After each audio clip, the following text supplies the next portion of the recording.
ನಮಸ್ಕಾರ ಎಲ್ಲರಿಗೂ Deepika master Kannada recipe ಚಾನಲ್ಗೆ ಸ್ವಾಗತ. ಇವತ್ತು ನಾವು ಚಕ್ಕೋಲಿ ಅಥವಾ ಮಡಿಗಡುಬು ಉತ್ತರ ಕರ್ನಾಟಕ ಸ್ಪೆಷಲ್ ಹೇಗೆ ಮಾಡೋದು ನೋಡೋಣ ಬನ್ನಿ. ಬೇಕಾಗಿರೋ ಸಾಮಗ್ರಿಗಳು: ಬೆಲ್ಲ, ಹುರಿದಿಟ್ಕೊಂಡಿರೋ ಗಸಗಸೆ, ತುಪ್ಪ, ತುರಿದಿಟ್ಕೊಂಡಿರೋ ಕೊಬ್ಬರಿ. ಫಸ್ಟ್ ನಾನಿವಾಗ 1 ಬಟ್ಲಷ್ಟು ಗೋಧಿ ಹಿಟ್ಟನ್ನ ತೊಗೊಂಡಿದ್ದೀನಿ. ಅದಕ್ಕೆ ಸ್ವಲ್ಪ ಎಣ್ಣೆ ಹಾಕ್ಕೊಂಡ್ಬಿಟ್ಟು 1 ಟೇಬಲ್ ಸ್ಪೂನ್ ಅಷ್ಟು ಅದ್ರ ಮೇಲೆ ಒಂದು ಸ್ವಲ್ಪ ಉಪ್ಪು ಹಾಕ್ಕೊಂಡ್ಬಿಟ್ಟು ಹಿಟ್ಟನ್ನ ನಾದ್ಕೊಳ್ಳಿ. ಸ್ವಲ್ಪ ಗಟ್ಟಿನೇ ನಾದ್ಕೊಳ್ಳಿ, ಗಟ್ಟಿ ನಾದ್ಕೊಂಡ್ರೆ ಚೆನ್ನಾಗಿರುತ್ತೆ. ಇನ್ನೂ ನನ್ನ ಚಾನಲ್ನ ಯಾರೆಲ್ಲ ಸಬ್ಸ್ಕ್ರೈಬ್ ಮಾಡ್ಕೊಂಡು ನೋಡ್ತಿಲ್ಲ ಅಂತಂದರೆ ಬೇಗ ಸಬ್ಸ್ಕ್ರೈಬ್ ಮಾಡಿಕೊಂಡು ಬೆಲ್ ಐಕನ್ನ ಪ್ರೆಸ್ ಮಾಡ್ಕೊಳ್ಳಿ. ನಾನು ಯಾವುದೇ ರೆಸಿಪಿ ವಿಡಿಯೋ ಅಪ್ಲೋಡ್ ಮಾಡಿದ್ರು ನಿಮಗೆ ನೋಟಿಫಿಕೇಷನ್ ಬರುತ್ತೆ. ನಿಮ್ದೇನಾದರೂ ಒಪಿನಿಯನ್ ಇತ್ತು ಅಂದರೆ ಕಮೆಂಟ್ ಸೆಕ್ಷನಲ್ಲಿ ಕಮೆಂಟ್ ಕೂಡ ಮಾಡಿ. ನೋಡಿ, ಇದು ಅದಕ್ಕೆ ನಾದ್ಕೋಬೇಕು. ಈ ಥರ ನಾದ್ಕೊಂಡ್ಬಿಟ್ಟು ಇವಾಗ ನಾನು ಏನು ಮಾಡ್ತೀನಿ, ಒಂದು ಬೌಲಿಗೆ ಎಣ್ಣೆ ಸವರಿ ಅದು ಬೌಲಲ್ಲಿ ಇದು ಇಟ್ಬಿಟ್ಟು ಒಂದು 10-15 ನಿಮಿಷ ನಾನು ಹಿಟ್ಟನ್ನ ನೆನೆಯಕ್ಕೆ ಬಿಡ್ತೀನಿ. ಅಲ್ಲಿವರೆಗೂ ನಾನೇನು ಮಾಡ್ತೀನಿ, ಇನ್ನೊಂದು ಪಾತ್ರೆಯಲ್ಲಿ ಒಂದು 3 ಕಪ್ಪಷ್ಟು ನೀರು ಹಾಕ್ಕೊಂಡು ಒಂದು 3/4 ಕಪ್ಪಷ್ಟು ಬೆಲ್ಲ ಹಾಕ್ಕೊಂಡಿದ್ದೀನಿ. ನಾನು ಸ್ವಲ್ಪ ರುಚಿ ಕಡಿಮೆ ಹಾಕ್ಕೊಂಡಿದ್ದೀನಿ, ನಿಮ್ಗೆ ಬೇಕಾದರೆ ಹೆಚ್ಚು ಕೂಡ ಹಾಕ್ಕೋಬೋದು. ಈ ಬೆಲ್ಲ ಕರಗೋವರೆಗೂ ಚೆನ್ನಾಗಿ ಕಲಿಸ್ಕೊಳ್ಳಿ. ಬೆಲ್ಲ ಈ ಥರ ಇದೆಯಲ್ಲ, ಅದನ್ನು ಚೆನ್ನಾಗಿ ಕಲಿಸ್ಕೋಬೇಕು. ನಿಮಗೆ ರುಚಿ ಹೆಚ್ಚು ಕಮ್ಮಿ ಬೇಕಾದರೆ ಹೆಚ್ಚು ಕಮ್ಮಿ ಕೂಡ ಮಾಡ್ಕೋಬೋದು, ಅದು ನಿಮ್ಮ ಮೇಲೆ ಬಿಟ್ಟಿರೋದು. ಈ ಹದ ನೋಡಿ, ಇನ್ನೊಂದು ಸ್ವಲ್ಪ ಇದೆ. ಇದೆಲ್ಲ ಕಂಪ್ಲೀಟ್ ಡಿಸಾಲ್ವ್ ಆದಮೇಲೆ ಮೇಲೆ ಸ್ವಲ್ಪ ಬುರುಗು ಥರ ಬರುತ್ತೆ. ಒಂದು 2 ನಿಮಿಷ ಎಲ್ಲದೆಲ್ಲ ಸಣ್ಣ ಉರಿಲೇ ಮಾಡ್ಕೊಂಬಿಡಿ, ಮೀಡಿಯಮ್ ಟು ಲೋ ಫ್ಲೇಮಲ್ಲೇ. ಇವಾಗ ನೋಡಿ, ನೆಕ್ಸ್ಟ್ ಇವಾಗ ಕುದಿಯುತ್ತಲ್ಲ, ಈ ಕುದಿ ಬಂದಮೇಲೆ ನಾವು ಗ್ಯಾಸ್ನ ಸ್ಟವ್ನ ಆಫ್ ಮಾಡ್ಕೊಳ್ಳೋಣ. ನೋಡಿ, ಇವಾಗ ಬೆಲ್ಲ ಎಲ್ಲ ಕರಗಿದೆ ಅಲ್ಲ, ಗ್ಯಾಸ್ ಸ್ಟವ್ನ ಆಫ್ ಮಾಡ್ಕೊಂಡು ಇನ್ನೊಂದು ಪಾತ್ರೆಯಲ್ಲಿ ಇದನ್ನು ನಾವು ಜಾನ್ಸ್ಕೋಬೇಕು. ನಾವು ಏನಕ್ಕಂತಂದರೆ ಬೆಲ್ಲದಲ್ಲಿ ಏನಾದರೂ ಕಸ ಕಡ್ಡಿ ಇದ್ದೆ ಅದು ಸಪ್ರೇಟ್ ಆಗುತ್ತೆ, ಆಯಿತಾ. ಅದ್ರ ಮೇಲೆ ಮುಚ್ಚಳ ಮುಟ್ಬಿಟ್ಟು ಈಗ ಹಿಟ್ಟನ್ನ ನಾದಕ್ಕೆ ಇಟ್ಟಿದ್ವಲ್ಲ, ಅದನ್ನೇನು ಮಾಡ್ತೀವಿ, ಈಗ ಚಪಾತಿ ಲಟ್ಟಿಸ್ಕೋತೀವಿ. ಸ್ವಲ್ಪ ದಪ್ಪದಾಗಿ ನಾನು ಲಟ್ಟಿಸ್ಕೋತಿದ್ದೀನಿ. ಈ ಥರ ಏನು ಮಾಡಿ ಸ್ವಲ್ಪ ದಪ್ಪನೇ ಲಟ್ಟಿಸ್ಕೊಳ್ಳಿ ಚಪಾತಿ ಅದಕ್ಕೆ. ಆಮೇಲೆ ಏನು ಮಾಡ್ತೀನಿ ಅಂತಂದರೆ, ಸ್ವಲ್ಪ ಇಲ್ಲಿ ವಿಡಿಯೋ ಕ್ಲಿಪ್ ಕಟ್ಟಾಗಿದೆ. ಈ ಥರ ಲಟ್ಟಿಸ್ಕೊಂಡ್ಬಿಟ್ಟು ಒಂದು ಚಾಕುವಿಂದ ಒಂದು ಸ್ಟ್ರೇಟಾಗಿ ಕಟ್ ಮಾಡ್ಕೊಳ್ಳಿ. ಆಮೇಲೆ ನೀವು ಇದನ್ನು ಸ್ಕ್ವೈರ್ ಆಗು ಬೇಕಾದರೂ ಕಟ್ ಮಾಡ್ಕೋಬೋದು, ಇಲ್ಲ ಡೈಮಂಡ್ ಶೇಪಲ್ಲಿ ಬೇಕಾದರೂ ಕಟ್ ಮಾಡ್ಕೋಬೋದು. ನಾನು ಡೈಮಂಡ್ ಶೇಪಲ್ಲಿ ಕಟ್ ಮಾಡ್ತಿದ್ದೀನಿ. ಸ್ವಲ್ಪ ನಿಧಾನವಾಗಿ, ಸ್ವಲ್ಪ ಟೈಮ್ ತಗೊಳುತ್ತೆ, ಪೇಷನ್ಸಿಂದನೇ ಕಟ್ ಮಾಡ್ಕೊಳ್ಳಿ. ಇಲ್ಲ ಅಂತಂದರೆ ನಾವು ಜಾಸ್ತಿ ಏನಾದರೂ ಹಿಂಗೆ ಫೋರ್ಸ್ ಹಾಕಿದ್ರೆ ಅಥವಾ ಈಗ ಫಾಸ್ಟಾಗಿ ಮಾಡೋಕ್ಕೆ ಹೋದರೆ ಕಟ್ಟಾಗುತ್ತೆ. ಈ ಥರ ನಿಧಾನ ಕಟ್ ಮಾಡ್ಕೊಳ್ಳಿ. ನೋಡಿ, ಈ ಹದಕ್ಕೆ ಎಷ್ಟು ಚೆನ್ನಾಗಿ ಬಂದಿದೆ ಅಲ್ಲ. ನೀವು ಚಿಕ್ಕದಾಗಿ ಬೇಕಾದರೂ ಕಟ್ ಮಾಡ್ಕೋಬೋದು, ಇಲ್ಲ ಮೀಡಿಯಮ್ ಬೇಕಾದರೂ ಕಟ್ ಮಾಡ್ಕೋಬೋದು. ನಾನು ಮೀಡಿಯಮ್ಮಾಗಿ ಕಟ್ ಮಾಡ್ಕೊಂಡಿದ್ದೀನಿ. ಇದನ್ನು ಏನು ಮಾಡ್ತೀನಿ, ನಾನು ಇವಾಗ ಒಂದು ಟ್ರೇ ತೊಗೊಂಡು ಒಂದೊಂದಾಗಿ ತೆಗೆದು ಇಟ್ಕೋತೀನಿ. ಇಲ್ಲಿ ನೋಡಿ, ನಿಧಾನ ಸ್ವಲ್ಪ ಟೈಮ್ ತಗೊಳುತ್ತೆ. ಈ ಥರ ಎಲ್ಲನೂ ನಾನು ತಟ್ಟೆಲಿ ಹಾಕ್ಕೊಂಡಿದ್ದೀನಿ.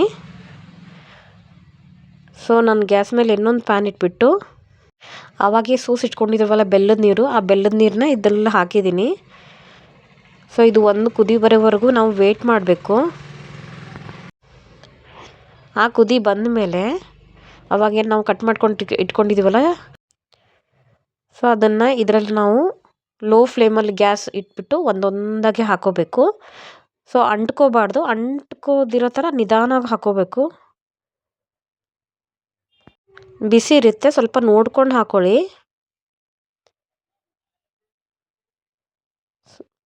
ಈ ಥರ ಹಾಕ್ಕೊಂಡ್ಬಿಟ್ಟು ಒಂದೊಂದಾಗೆ ಸ್ವಲ್ಪ ಕುದಿ ಬಂದಮೇಲೆ low flame to medium flame ಇರದೆ ಮಾಡಿ. ಅದಾದಮೇಲೆ ನೆಕ್ಸ್ಟ್ ಏನು ಮಾಡಿ, ಒಂದು ಸ್ಪೂನ್ ತೊಗೊಂಡು ಎಲ್ಲ ಅಂಟ್ಕೊಂಡಿರುತ್ತಲ್ಲ ಅವಾಗವಾಗ ಬಿಡಿಸ್ಕೋತಾ ಇರಿ ಮಧ್ಯೆ ಮಧ್ಯೆ, ಇಲ್ಲಾಂತಂದರೆ ಒಂದಕ್ಕೊಂದು ಮೆತ್ಕೊಂಡ್ಬಿಡುತ್ತೆ. ಇವಾಗ ನೋಡಿ, ಚೆನ್ನಾಗಿ ಕುದೀತಿದೆ. ಈ ಥರ ಏನು ಮಾಡಬೇಕು, ಒಂದಕ್ಕೊಂದು ಅಂಟ್ಕೋಬಾರ್ದು, ಜಾರಬೇಕು. ಈಗ ಸ್ಪೂನಲ್ಲಿ ನಾವು ಟಚ್ ಮಾಡಿದ ತಕ್ಷಣ ಸ್ಪೂನಿಂದ ಜಾರ್ಕೊಬಿಡ್ಬೇಕು. ಆ ಥರ ಆದಮೇಲೆ ನಾವು ಹುರಿದಿಟ್ಕೊಂಡಿದ್ವಲ್ಲ ಗಸಗಸೆ ಪೌಡ್ರು, ಅದನ್ನು ಇದಕ್ಕೆ ಇವಾಗ ಆ್ಯಡ್ ಮಾಡೋಣ. ಸ್ವಲ್ಪ ಗಸಗಸೆ ಪೌಡ್ರನ್ನ ಆ್ಯಡ್ ಮಾಡ್ಕೊಳ್ಳಿ. ಇದು ಚೆನ್ನಾಗಿ ಕಲಸಿದಾದ್ಮೇಲೆ ಸೊ ಡ್ರೈ ಫ್ರೂಟ್ಸ್ ಏನಿದೆ ಇದು ಆಪ್ಷನಲ್ಲು, ಬೇಕಾದರೆ ಹಾಕೋಬೋದು, ಇಲ್ಲಾಂದರೆ ಸ್ಕಿಪ್ ಕೂಡ ಮಾಡ್ಬೋದು, ಅದು ನಿಮ್ಮ ಚಾಯ್ಸು. ಸೊ ನಾನು ಸ್ವಲ್ಪ ಕಾಜು ಮತ್ತು ಬಾದಾಮನ್ನ ಎರಡನ್ನೂ ಮಿಕ್ಸ್ ಮಾಡಿಬಿಟ್ಟು ಹಾಕಿದ್ದೀನಿ. ಆ್ಯಂಡ್ ಇನ್ನೊಂದು ಸ್ವಲ್ಪ ಗಟ್ಟಿಯಾಗಿತ್ತು, ಹಾಗೆ ಸ್ವಲ್ಪ ನೀರನ್ನ ಸೈಡಲ್ಲಿ ಬಿಸಿ ಮಾಡಿಬಿಟ್ಟು ಆ್ಯಡ್ ಮಾಡಿದ್ದೀನಿ. ನಿಮ್ಗೆ ಇನ್ನೊಂದು ಟಿಪ್ಸ್ ಏನಪ್ಪ ಅಂತಂದರೆ, ಇದೇನಾದರೂ ಗಟ್ಟಿ ಆಯಿತು ಅಂತಂದರೆ ಬಿಸಿ ನೀರನ್ನ, ಕುದಿಯೋ ನೀರನ್ನ ಸ್ವಲ್ಪ ಆ್ಯಡ್ ಮಾಡ್ಕೊಂಡು ನಿಮ್ಗೆ ಎಷ್ಟು ಯಾವ ಹದಕ್ಕೆ ಬೇಕೋ ಆ ಹದಕ್ಕೆ ತೆಳು ಮಾಡ್ಕೊಳ್ಳಿ.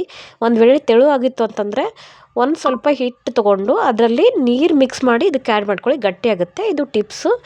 ಇದಾದಮೇಲೆ ನೆಕ್ಸ್ಟ್ ನಾನು ಸ್ವಲ್ಪ ಸಣ್ಣ ಉರಿ ಇಟ್ಬಿಟ್ಟು ಮೇಲ್ಗಡೆ ಮುಚ್ತೀನಿ. ಒಂದು 2 ನಿಮಿಷ ಅಷ್ಟೇ. ಕುದ್ದಿದೆ ಆಲ್ರೆಡಿ, ಅಂದರೆ ಇನ್ನೊಂದು 2 ನಿಮಿಷ ಇರಲಿ ಅಂತ ವಾರ್ಮಪ್ಪು. ಇವಾಗ ನೋಡಿ ಎಷ್ಟು ಚೆನ್ನಾಗಾಗಿದೆ ಅಲ್ಲ. ಇಲ್ಲಿ ನೋಡಿ, ಇವಾಗ ನಾನು ಇದನ್ನು ಒಂದಕ್ಕೊಂದು ಮೇಲ್ಗಡೆ ಎತ್ತು ತೋರಿಸ್ತೀನಿ. ಈಗ ಒಂದಕ್ಕೊಂದು ಜಾರ್ಕೊಳ್ಳುತ್ತೆ. ಸೊ ಜಾರ್ಕೊಂಡಿದೆ ಅಂತಂದರೆ ತುಂಬ ಚೆನ್ನಾಗಿ ಕುದ್ದಿದೆ ಅಂತ ಅರ್ಥ. ನೆಕ್ಸ್ಟ್ ನಾನು ಇದಕ್ಕೆ ಈಗ ಏನು ಮಾಡ್ತೀನಿ ಅಂತಂದರೆ ತುಪ್ಪನ ಆ್ಯಡ್ ಮಾಡ್ಕೋತೀನಿ. ಅದು ಕೂಡ ಆಪ್ಷನಲ್ಲು, ನೀವು ಡೈರೆಕ್ಟಾಗಿ ಇಲ್ಲೇ ಬೇಕಾದ್ರೂ ತುಪ್ಪನ ಆ್ಯಡ್ ಮಾಡ್ಕೋಬೋದು. ಇಲ್ಲ ಅಂತಂತಂದರೆ ನೀವು ಸರ್ವ್ ಮಾಡಿಕೊಂಡು ಆಮೇಲೆ ಕೂಡ ಆ್ಯಡ್ ಮಾಡಿಕೊಂಡು ನೀವು ಊಟ ಮಾಡ್ಬೋದು.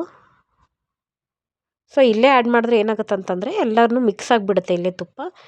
ಇಲ್ಲ ಅಂತಂದರೆ ಕೆಲವೊಬ್ರು ತುಪ್ಪ ತಿನ್ನಲ್ವಲ್ಲ, ಅವ್ರೇನು ಮಾಡ್ಬೋದು ಅಂತಂದರೆ ಸಪ್ರೇಟಾಗಿ ನೀವು ಸರ್ವ್ ಮಾಡ್ಕೋಬೇಕಾದ್ರೆ ಬೇಕಾದರೆ ತುಪ್ಪ ಹಾಕೋಬೋದು, ಇಲ್ಲ ಅಂತಂದರೆ ಬರೀ ಹಾಲಲ್ಲೇ ಬೇಕಾದ್ರೂ ತಿನ್ಬೋದು, ಇಲ್ಲಾಂದರೆ ಹಾಗೆ ಕೂಡ ಊಟ ಮಾಡ್ಬೋದು. ಇದನ್ನು ಸ್ಮೆಲ್ ಮಾತ್ರ ಸೂಪರಾಗಿದೆ, ತುಪ್ಪ ಅದೆಲ್ಲ ಆ್ಯಡ್ ಮಾಡಿದ್ದೀವಲ್ಲ. ಇವಾಗ ನಾನು ಇದನ್ನೇನು ಮಾಡ್ತೀನಿ ಅಂತಂದರೆ ಇನ್ನೊಂದು ಬೌಲಲ್ಲಿ ಸರ್ವ್ ಮಾಡ್ಕೋತೀನಿ. ಸೊ ಮೇಲ್ಗಡೆ ಸ್ವಲ್ಪ ಕೊಬ್ಬರಿನ ಗಾರ್ನಿಷ್ ಮಾಡ್ಕೊಂಡಿದ್ದೀನಿ, ಮತ್ತು ಸ್ವಲ್ಪ ತುಪ್ಪ ಹಾಕ್ಕೊಂಡಿದ್ದೀನಿ.